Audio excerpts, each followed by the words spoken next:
Hello student, myself Digeshwari Devangan, guest lecturer, Commerce Department, Government GSG, PG College, Balod.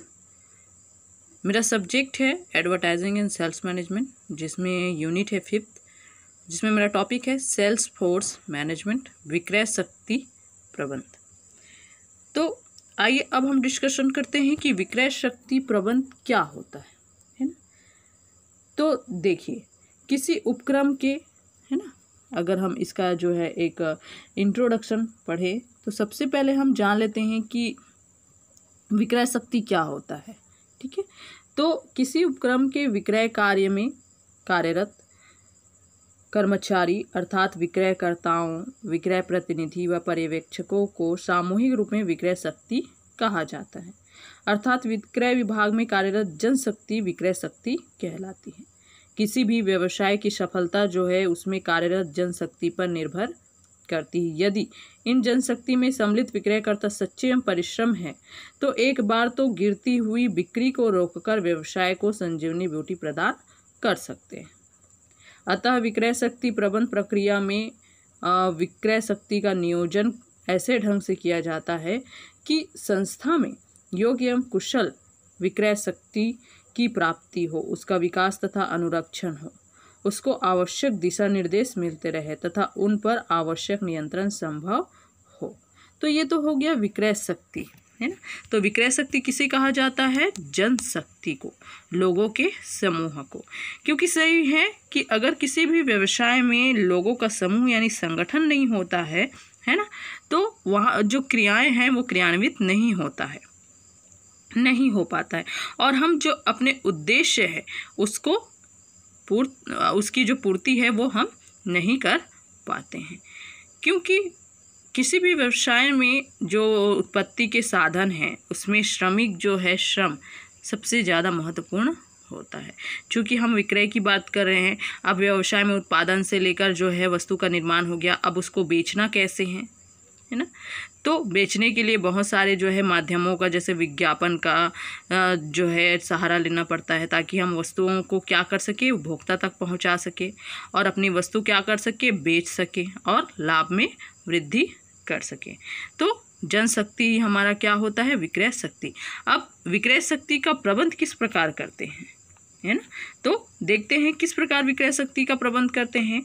तो विक्रय शक्ति प्रबंध से आशय है ना,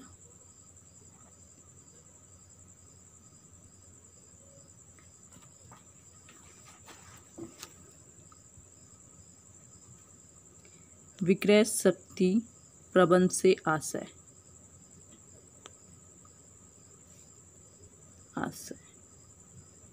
विक्रय शक्ति की प्राप्ति, विक्रय शक्ति की प्राप्ति, विकास, अनुरक्षण,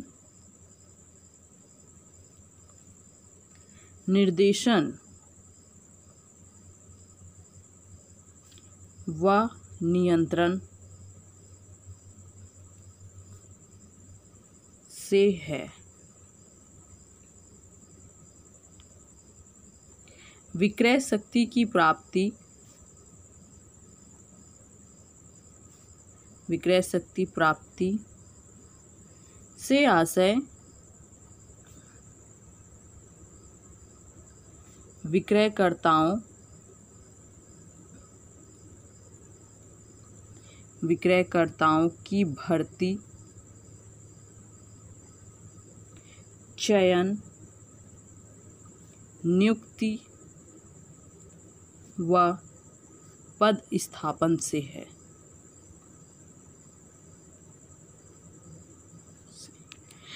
तो इसमें जो है विक्रय शक्ति जो प्रबंध से आशय है क्या है?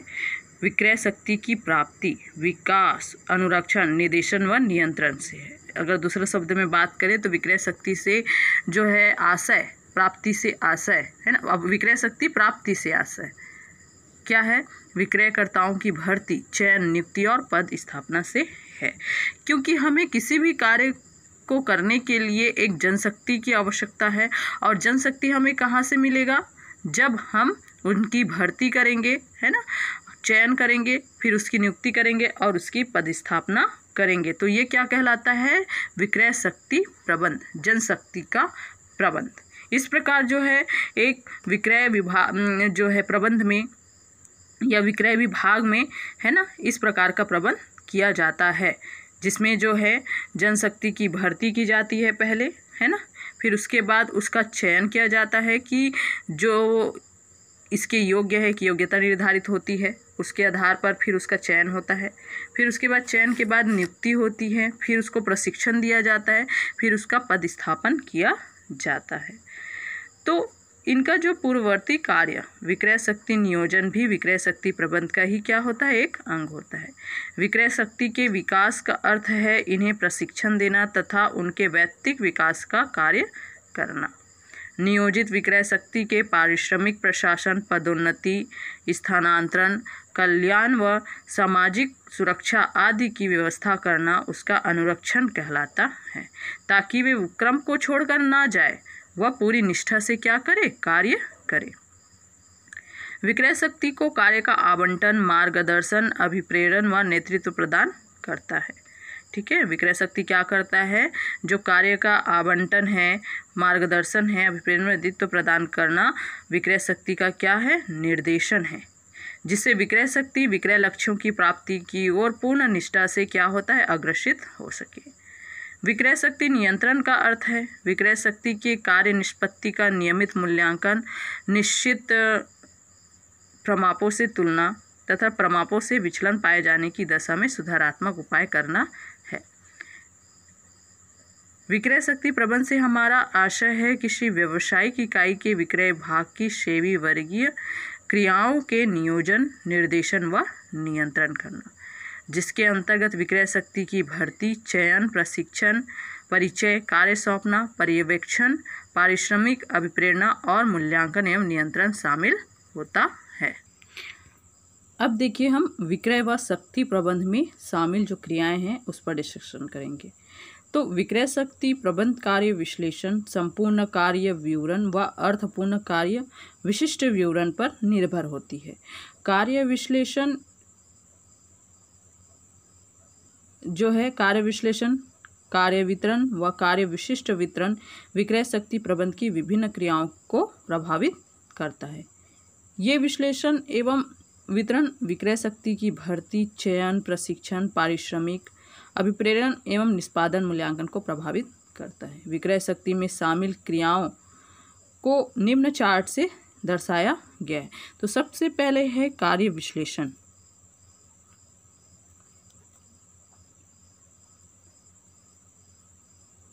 कार्य विश्लेषण, ठीक है। तो इसमें जो है आपका जो है यहाँ सबसे पहले क्या होता है? भर्ती की जाती है। क्या किया जाता है? भर्ती, रिक्रूटमेंट निकाला जाता है।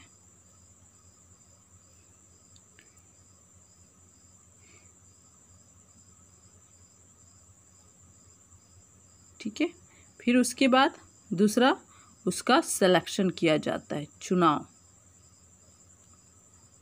ठीक है, क्या किया जाता है? सिलेक्शन।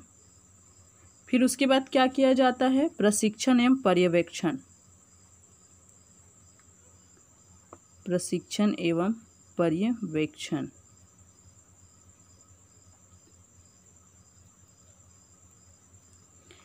Training and supervision. ठीक है, फिर उसके बाद क्या किया जाता है? कार्य मूल्यांकन एवं निष्पादन।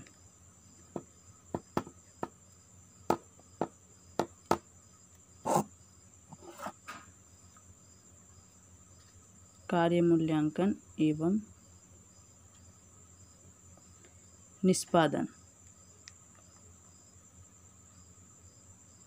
ठीक है, इसमें जो है क्या किया जाता है? Performance and evolution.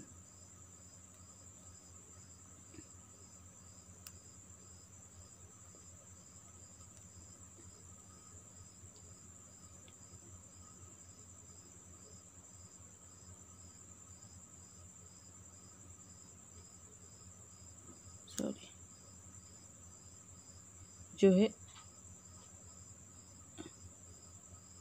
लोशन।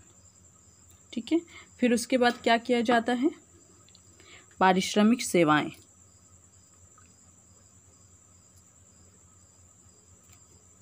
पारिश्रमिक सेवाएं,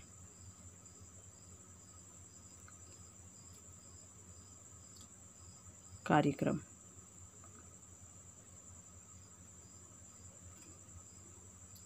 कंपनसेशनल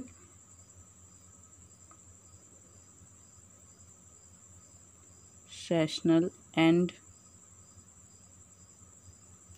मोटिवेशनल प्रोग्राम, ये है आपका प्रेरणाएं।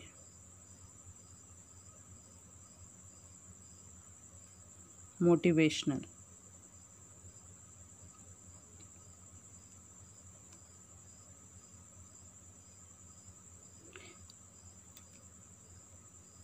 प्रोग्राम। ठीक है, फिर जो है क्या किया जाता है, कार्य का मूल्यांकन। उससे पहले कार्य का विवेचन किया जाता है, कार्य का विवेचन। जॉब डिस्क्रिप्शन, फिर कार्य का मूल्यांकन, जॉब एवोल्यूशन।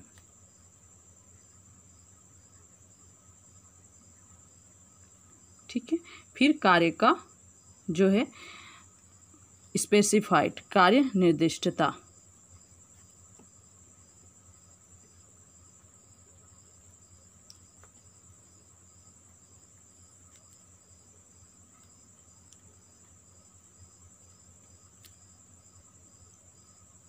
स्पेसिफिकेशन,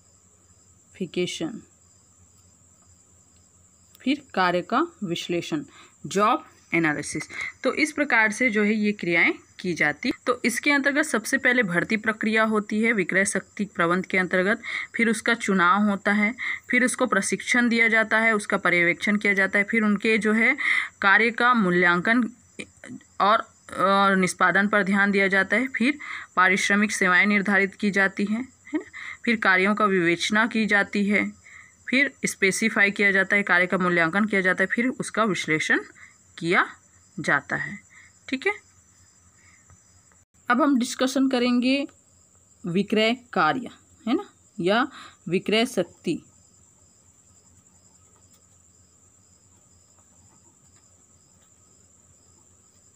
के कार्य। तो विक्रय शक्ति द्वारा विक्रय कार्य संपन्न किया जाता है, अतः विक्रय शक्ति प्रबंध का महत्वपूर्ण कार्य है जिसे प्रभावशाली ढंग से निष्पादित किया जाता है।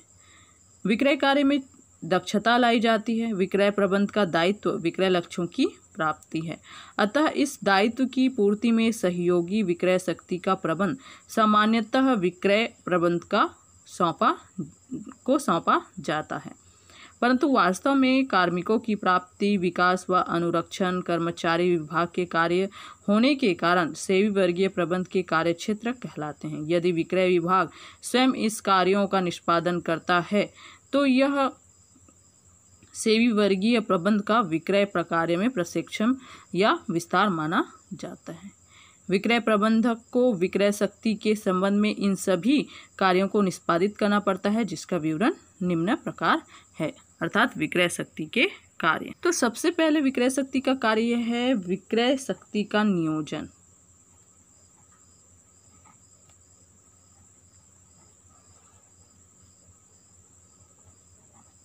विक्रय शक्ति का नियोजन, ठीक है। तो इस नियोजन के अंतर्गत विक्रेताओं आदि की संख्यात्मक व गुणात्मक आवश्यकताओं का निर्धारण किया जाता है। मतलब जो विक्रेता है, विक्रेताओं की जो संख्यात्मक और गुणात्मक क्या आवश्यकताओं का निर्धारण किया जाता है, ताकि यह तय किया जा सके कि कितने व किस प्रकार के तथा किस योग्यता वाले विक्रय कर्मी की आवश्यकता है ना। तो सबसे पहले हम इसमें विक्रय शक्ति के नियोजन में क्या करते हैं, जो विक्रेताओं हैं, है ना, उनका संख्यात्मक और गुणात्मक आवश्यकता, यानी हमको इतने में जो है, अगर हम 100 यूनिट बना रहे हैं तो हमें कितनी विक्रयकर्ताओं की ज़रूरत होगी, उसका संख्यात्मक और गुणात्मक जो है उसकी आवश्यकता का निर्धारण किया जाता है, जिससे जो है तय किया जा सके कि कितने जो है हमें विक्रय करने के लिए कितने कर्मचारी लगेंगे और कितनी योग्यता वाली लगेंगे। ठीक है। दूसरा है भर्ती।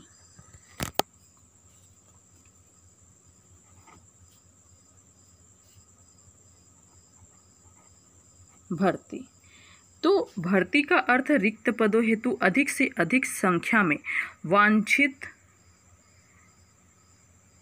योग्यता वाले प्रत्याशियों को आकृष्ट कर उन्हें आवेदन की प्रेरणा देने से है, ताकि उचित व्यक्तियों का चुनाव किया जा सके।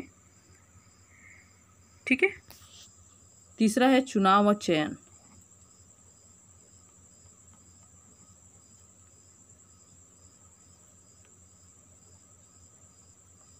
चुनाव व चयन तो इसके अंतर्गत आवेदकों में से साक्षात्कार द्वारा योग्य व्यक्तियों को चयनित करके नियुक्त किया जाता है। नेक्स्ट है प्रशिक्षण व विकास।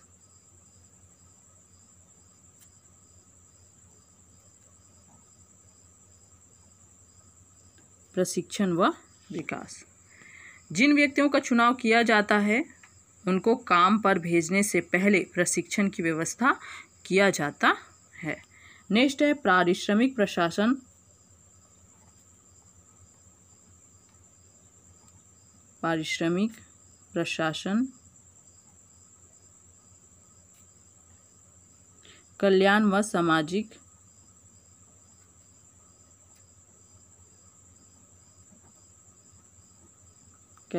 सामाजिक सुरक्षा। तो जिन व्यक्तियों का चुनाव किया जाता है उनका पारिश्रमिक, उनका पदस्थापन, कल्याण व सामाजिक सुरक्षा के संबंध में विचार कर व्यवस्था की जाती है। छठवां पदस्थापन।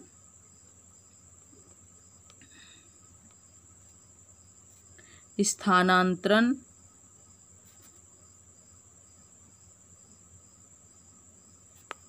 पदोन्नति, अवनति,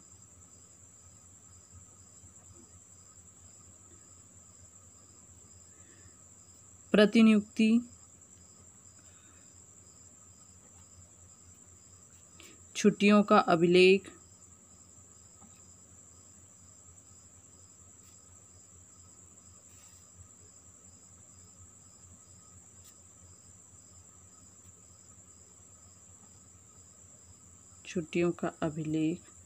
अनुशासन,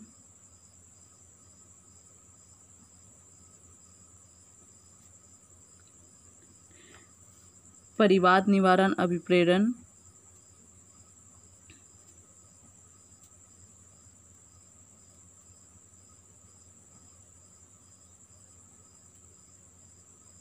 नेतृत्व व मनोबल सुधार आदि।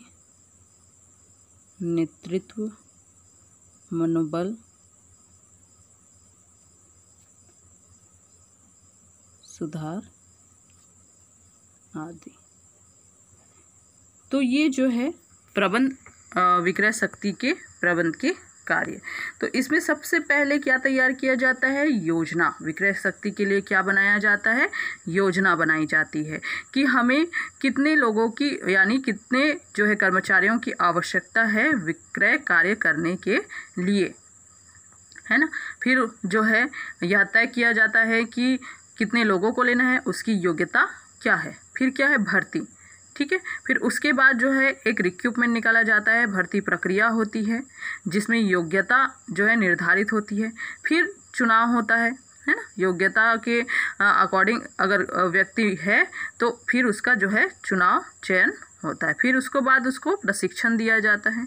फिर उसका पारिश्रमिक प्रशासन, कल्याण व सामाजिक सुरक्षा यानी उसका पारिश्रमिक तय किया जाता है।